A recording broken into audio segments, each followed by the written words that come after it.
Hoje, nós acabamos de assistir uma entrevista coletiva, né, com Mandetta e seus auxiliares.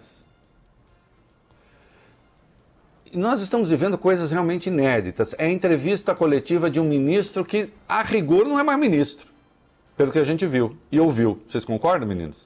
Sim. Concordo 150%, Reinaldo. Da equipe inteira. A equipe inteira, então. A equipe inteira. Já falaram em processo de transição. É? Oi, Fábio. Não, o Gabardo já falou em possível processo de transição. Isso. Então nós temos ali, eu aumentei um pouco o retorno, se der eco, vocês avisam, Tá aí bem. vocês me avisam também abaixo. Eu também tento controlar aqui. Isso. É a entrevista de um ministro da Saúde que não é mais ministro da Saúde. De auxiliares que não são mais auxiliares. Né? A propósito, hoje a gente teve um pedido de demissão, eu vou pedir para quem lê a notícia que adapte aí os verbos. Teve um pedido de demissão e depois teve a não demissão porque vai ser na linha ninguém solta a mão de ninguém. Estaremos todos juntos, não é isso? Então, vamos lá ver, a gente tem aí sobre Mandetta, pedido de demissão, o sai, não sai, fica, vamos lá.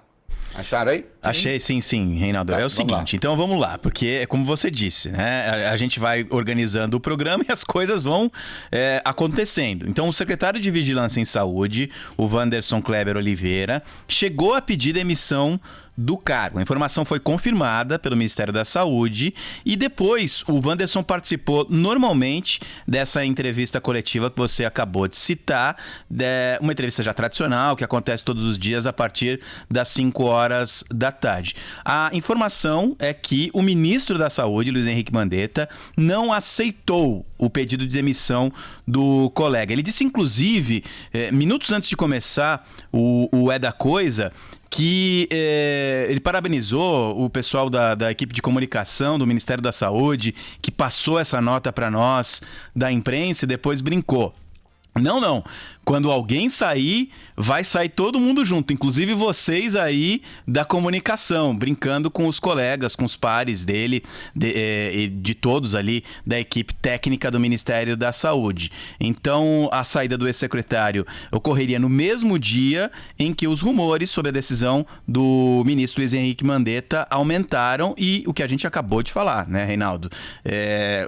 Os 3 que participaram dessa entrevista coletiva, os 2 secretários e o ministro da Saúde, em tom não de despedida, mas de transição para um futuro novo ministério.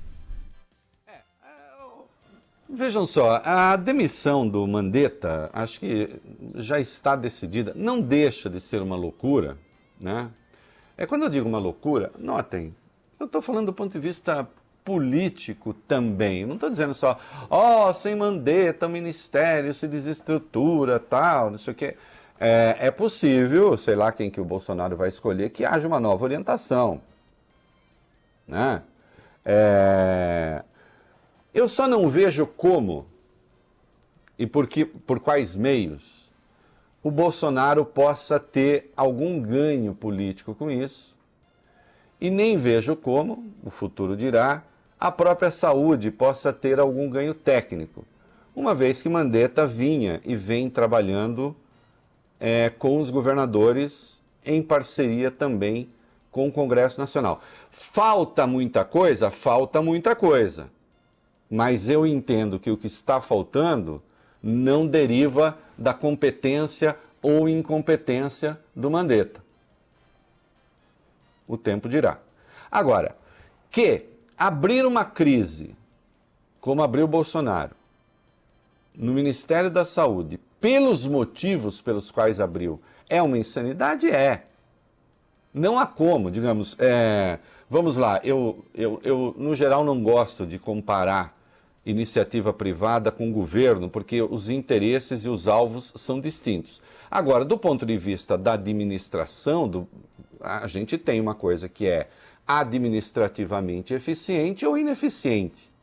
Né? Quer dizer, fosse uma empresa privada, né? Quer dizer, quando você está vivendo uma crise grave em algum determinado setor, por alguma razão, você vai lá e demite o chefe daquele setor, mas não porque ele seja inoperante ou incapaz, e sim porque, sei lá, o presidente da empresa cismou que ele não é uma boa pessoa, ou não está fazendo a coisa certa, ou sei lá o quê. Porque não é por ineficiência. Existe uma divergência que, em última instância, a gente poderia chamar ideológica. Porque se formou no Brasil uma gente estranha, uma gente esquisita, que na contramão do que faz o mundo, resolveu que o distanciamento social é inócuo. Quer dizer, nós teríamos de testar essa teoria aqui. Contra tudo o que se sabe, cocei o olho, estou com a mão com álcool, mas de qualquer modo não estou saindo de casa, contra tudo o que se sabe sobre o vírus. Se o Mandetta concordasse com o Bolsonaro e dissesse, não, vamos trabalhar à vontade, não tem mais distanciamento social e tal, pronto, ele ficava no cargo. Ele ficaria no cargo. Só que isso que ele exige do Mandetta contraria tudo o que a ciência recomenda. O que vai fazer um médico? O que vai fazer um ministro? A questão da cloroquina, obviamente, é falsa.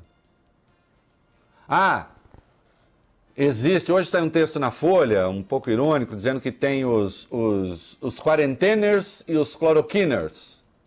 Sim, mas essa oposição é falsa. Porque ainda que se use a cloroquina e ainda que a cloroquina seja efetiva para contornar a Covid-19, o que absolutamente não está demonstrado, no momento noticiário internacional, neste momento é anticloroquina, não pró-cloroquina, né? Pelos resultados que se tem. Ainda que houvesse a efetividade do remédio, o uso do remédio não se opõe ao distanciamento social. Não são coisas que estão em oposição. O distanciamento social busca evitar o colapso no sistema de saúde, desde sempre, aqui e no mundo. O tal do achatamento da curva. A cloroquina é um remédio que se administra nos hospitais, em princípio, para quem está em estado grave. E aí se vê a efetividade do uso para quem não está em estado grave. O estudo feito em Manaus, por exemplo, recomendou vivamente o não uso.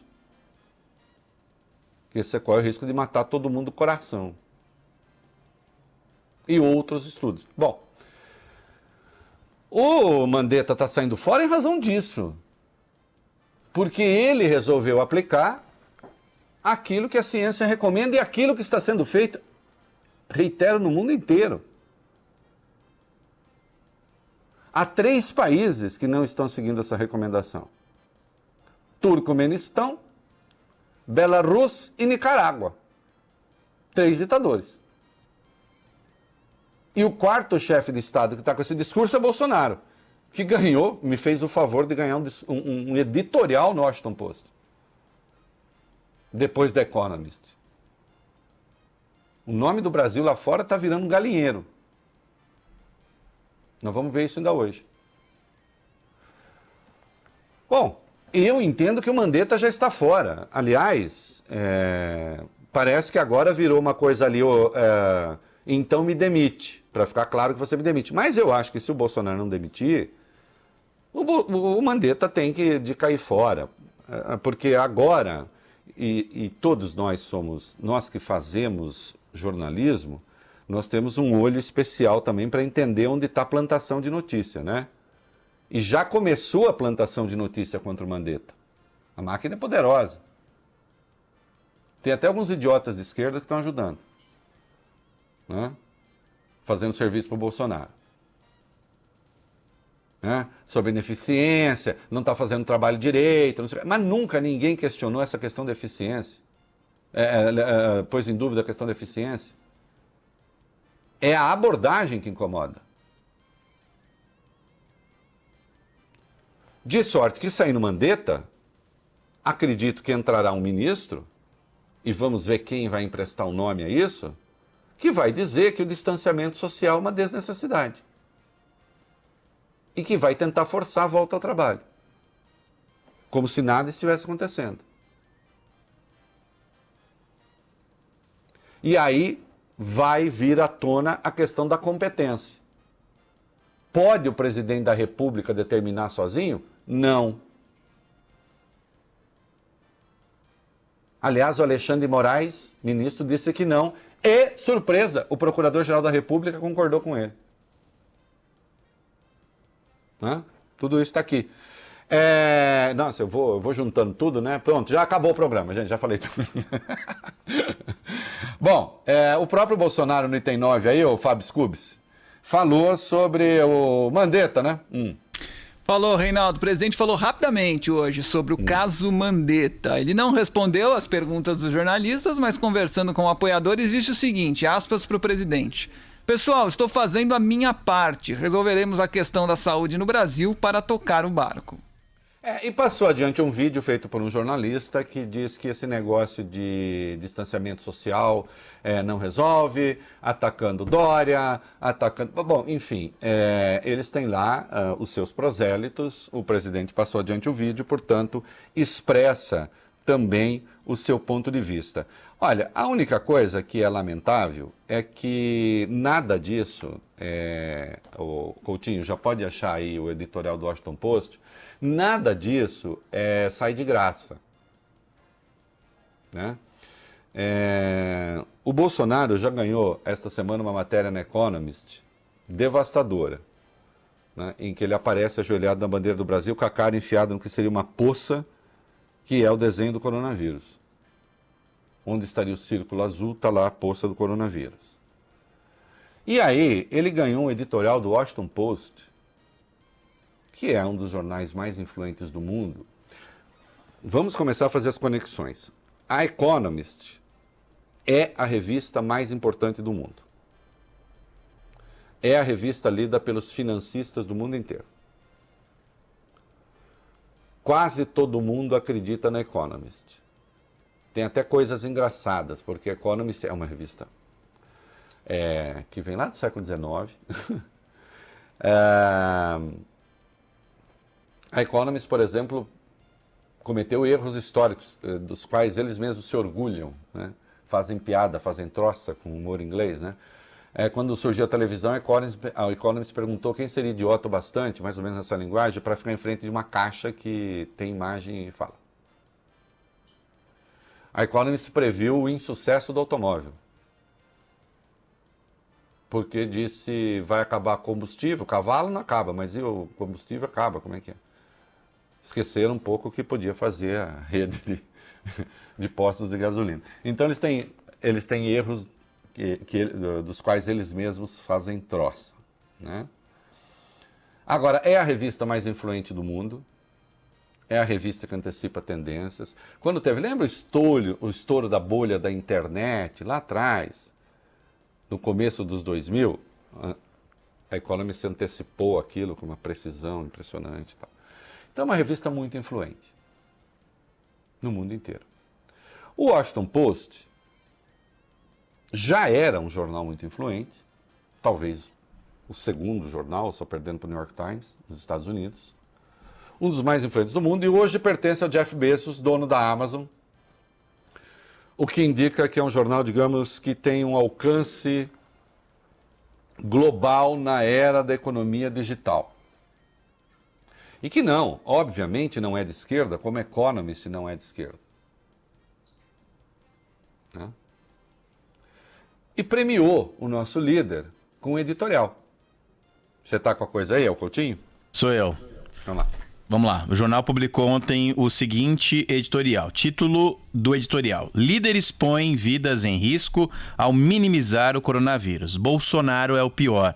De acordo com a publicação, o comportamento do presidente brasileiro na crise do coronavírus, abre aspas, põe vidas em risco. O jornal começa o editorial elogiando países como a Alemanha e a Coreia do Sul e diz que o fundo do poço é representado por Belarus, Turcomenistão, Nicarágua e Brasil. Especificamente sobre o nosso país, o jornal Washington Post afirma que o presidente Bolsonaro é o caso mais grave de malefício. A partir daí, o jornal lista várias ações e declarações do brasileiro, como chamar o coronavírus de gripezinha e tentar sabotar as medidas adotadas pelos 27 governadores contra a disseminação da doença. Entendem? Isso é ruim. O Washington Post, eu observo no meu blog hoje de manhã, o Washington Post chega a atribuir a ele, inclusive, o que não aconteceu. Diz que ele baixou um decreto para acabar com a quarentena, o distanciamento social, né? E que depois a justiça suspendeu esse decreto. Isso nem aconteceu, ele não baixou o decreto, ele ameaçou baixar o decreto. E disse que estava pronto, né? Disse que estava pronto. Mas isso é igualmente ruim. Isso é igualmente ruim, porque quando você atribui, um jornal da importância do Washington Post, atribui alguma coisa a um presidente, e esta coisa é verossímil, ainda que não seja verdadeira, por um erro de apuração ali, sei lá, de leitura, também é ruim, porque aí você está construindo a chamada fama. Fama. Vira assim, isso é próprio daquele tal Bolsonaro lá. E esse é o presidente que diz que ia alçar o país a uma altura inédita no mundo, porque faria uma política, como é mesmo, sem viés ideológico, e o mundo olharia para o Brasil como jamais olhará, e não sei o que teria olhado antes. E aí tem isso, numa semana ganha uma... Aliás, o texto do Economist e o texto do Washington Post são muito parecidos. Né? Até porque é a mesma personagem, listando as mesmas batatadas. Né? E aí o que é mais incrível é que até agora a política oficial, não obstante, do Brasil, tem sido a do distanciamento social. Representada, no caso do governo federal, pelo Mandetta. A hora que ele sair, sabe-se lá quem vem. Né? E nós poderíamos, só para encerrar o bloco, meninos, estar vivendo um momento, né? Assim, olha, tá tudo certo, nós não temos por que ficar preocupados, né? Mas não é o caso, né? Vamos atualizar os números do dia aí, vamos lá.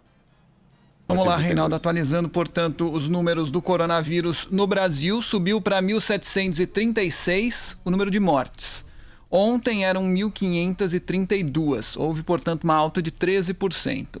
A gente destaca ainda que pelo segundo dia seguido o país contabilizou 204 mortes. Em 7 dias, o total de óbitos subiu 84%. De acordo com o Ministério da Saúde, o número de casos confirmados nas últimas 24 horas bateu um recorde. Foram 3.058 notificações. Temos hoje no total 28.320 casos confirmados no país. Ontem eram 25.262, hoje, portanto, 28.320, 12% a mais. Sempre lembrando que essas são as chamadas mortes confirmadas, porque, infelizmente, o Brasil faz muito pouco teste. Nós fazemos pouco teste. Aqueles milhões de testes que seriam feitos até agora, nada. A recomendação explícita da ciência para que se possa sair de um estágio de distanciamento social é fazer testes em massa, como fez a Coreia do Sul, como faz a Coreia do Sul. Citada, aliás, no Washington Post como exemplo de bom tratamento. A Nova Zelândia, a Alemanha. Né? Infelizmente, isso não está acontecendo. Porque, veja, se o distanciamento social está em curso, e por enquanto os números já são enormes, tem gente que está achando pouco, né? Os números já são enormes, né? Vão crescer. Agora, sem que haja os testes em massa, nós não conseguimos sair dessa. Né? E, aliás, eu quero aqui registrar uma boçalidade que está circulando por aí, dizendo assim, o número de curados é maior do que o número de mortos. Puxa vida, ainda bem! O que há? Essa turma enlouqueceu? O número de curados é maior do que o número... Escuta aqui. Uma taxa de letalidade dessa doença que fosse de 2% já seria estupenda em número de mortos. Só faltava agora ter mais mortos do que curados. aí nós estaríamos falando da peste, da devastação absoluta. A pessoa toma cuidado com a burrice imodesta. Bom, como toda burrice costuma ser, né? Vamos dar o caso da Rocinha e vamos começar, Fábio Cuba.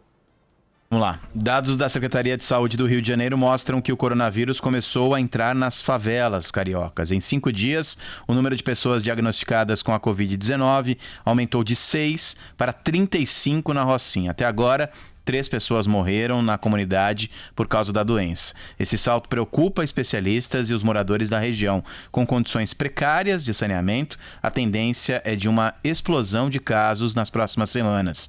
Diante disso, líderes comunitários estão se articulando para tentar montar um centro de tratamento da Covid-19 dentro da favela da Rocinha.